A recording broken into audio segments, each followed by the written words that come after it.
네, 안녕하세요. 초초수입니다. 오늘도 제 영상을 피드백하는 시간을 갖겠습니다. 긴 말 필요 없이 바로 시작하겠습니다.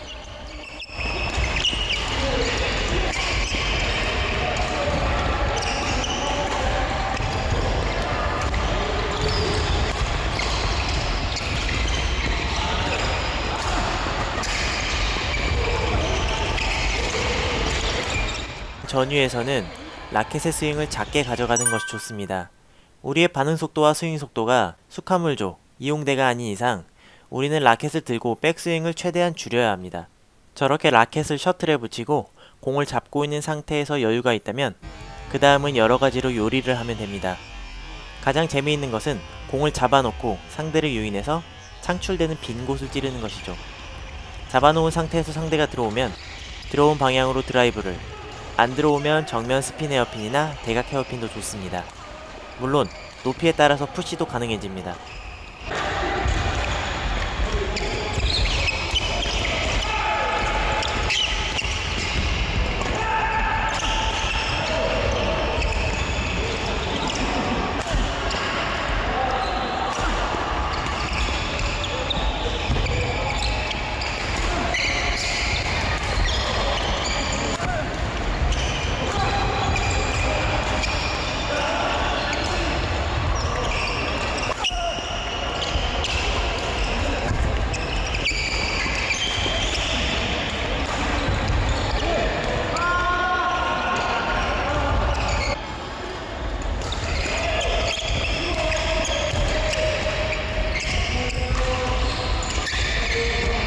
초수의 파트너를 잘 보시면 전진 스매시에 대한 연습이 매우 잘 되어 있습니다.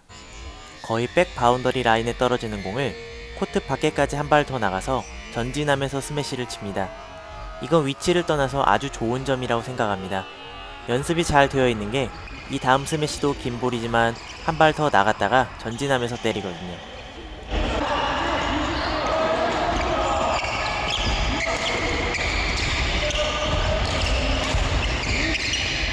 포핸드보다 백핸드가 편한 스트로크는 유일하게 헤어핀인 것 같습니다.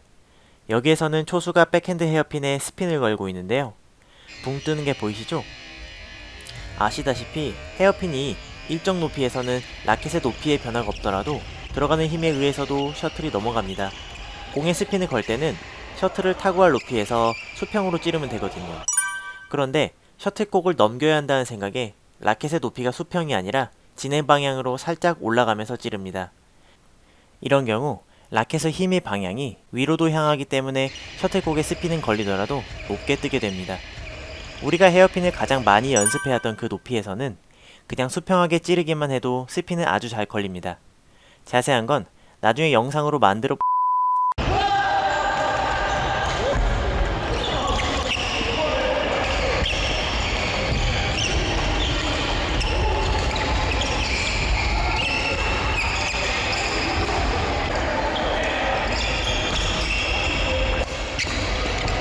보통 사이드 바이 사이드 포메이션에서는 중앙에 공이 올라오게 되면 겹치는 경우가 있습니다. 이 경우 정해진 히터가 있으면 무조건 히터가 치는 거로 하면 되고요. 둘 다 오른손잡이의 경우 포핸드 쪽에서 치는 게 편합니다.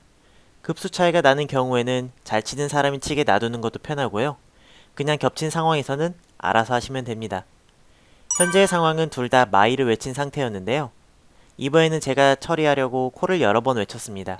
그리고 망했죠.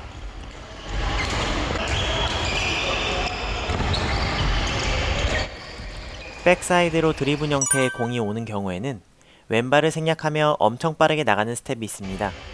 이 부분은 연습이 되지 않으면 사용하기 힘든데요. 오른손잡이를 기준으로 가장 흔하게 쓰는 스텝은 스타트 스텝, 왼발, 오른발, 발 바꾸면서 타구 후 왼발 착지, 오른발 전진, 스타트 스텝 이렇게 될 건데요. 여기에서 처음 왼발을 생략하는 스텝으로 더 빠르게 나갈 수 있습니다. 스타트 스텝 이후에 왼발을 축으로 바로 돌아서 오른발과 함께 스윙 준비가 끝나고 타구하면 되는데요. 일반적인 스텝보다 반박자는 빠르다고 생각합니다. 물론 영상에서는 왼발을 짧게 밟은 것 같습니다. 이와 관련 영상도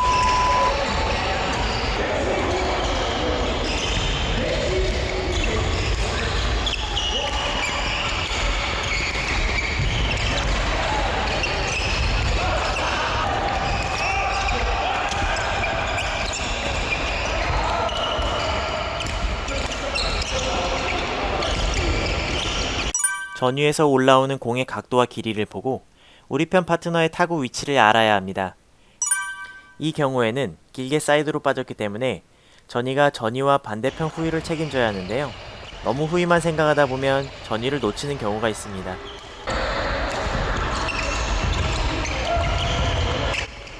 나름 라운드로 첫 번째 공을 잘 잡긴 했는데요. 두 번째 공이 들어오기 전에 발을 바꿔서 수비 모드로 바꾸었으면 더 좋았을 것 같습니다. 상황에 따라서 사람에 따라서 다르겠지만 보통 오른발을 기준으로 오른발이 앞으로 나와 있다면 드라이브의 준비를, 오른발이 뒤에 있다면 수비의 준비라고 보기도 합니다. 오른발이 앞에 나와 있기 때문에 공과 나의 거리는 상대적으로 더 짧아집니다.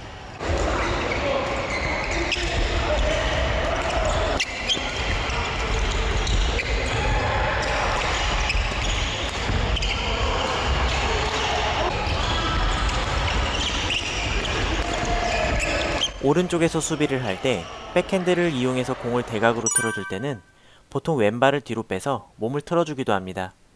물론 왼발을 빼거나 몸을 틀지 않고도 손목의 힘으로도 가능합니다만 손목의 힘이 매우 좋아야 할 겁니다.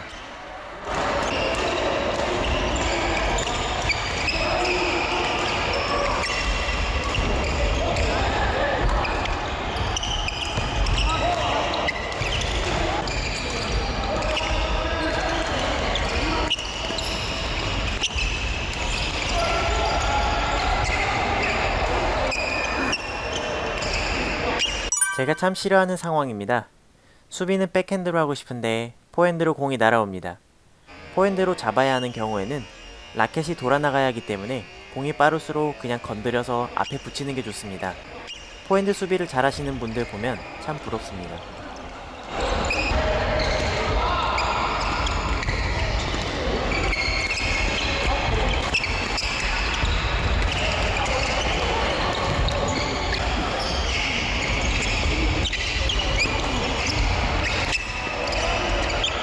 포핸드 쪽으로 들어오는 스매시를 백핸드로도 받을 수 있습니다. 이 경우 어깨와 손목이 유연하다면 상관없겠지만 그렇지 않은 경우에는 타구면의 각도가 잘 안 나올 수 있습니다. 어깨가 아프고 나서야 이 자세가 어깨에 부담이 된다는 것을 알았습니다. 추가적으로 이 공이 백핸드로 커버할 수 있는 범위를 넘어간다면 발과 몸을 움직여서 내 몸의 중심을 이동하면서 커버 범위를 조금 더 넓힐 수 있습니다.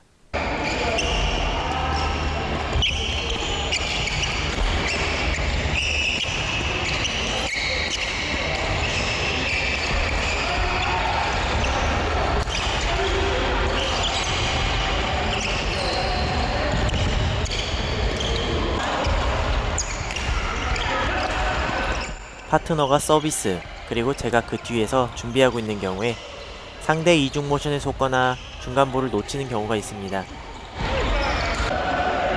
일단 전위와의 거리가 적당히 좁혀놓은 상태에 있는 걸로 가정하고 대부분 먼저 예측하고 움직이는 경우가 많습니다.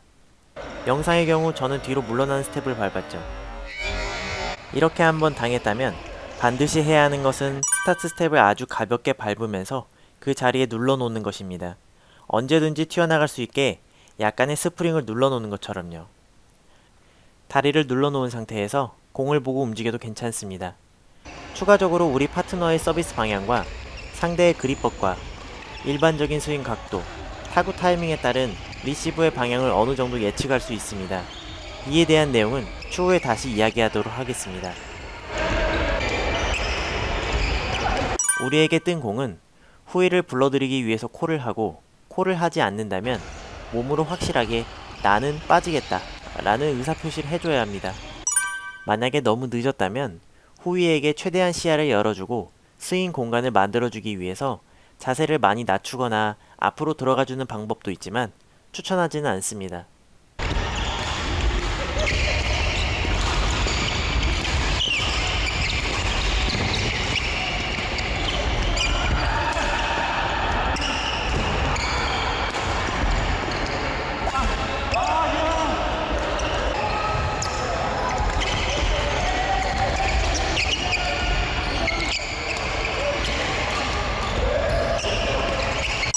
아까 나왔던 장면과 반대의 경우인데요. 올라오는 공이 사이드로 빠진다면 전위는 전위 모두와 반대편 후위를 책임져야 합니다. 반대편으로 리턴되는 공을 전위가 쫓아갈 때에는 공격을 할 수 있으면 공격을 하지만 공격이 어려운 경우에는 무리하는 것보다 안전하게 클리어를 치는 것도 좋습니다. 무리한 공격은 오히려 드라이브를 맞고 사망할 확률이 큽니다.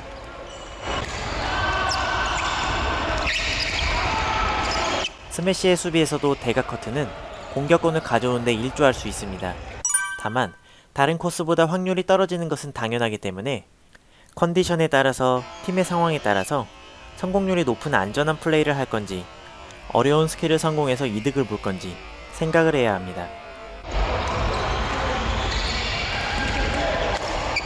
사실 전위에서 가장 좋은 것은 박자를 빠르게 가져가는 것이라고 생각합니다.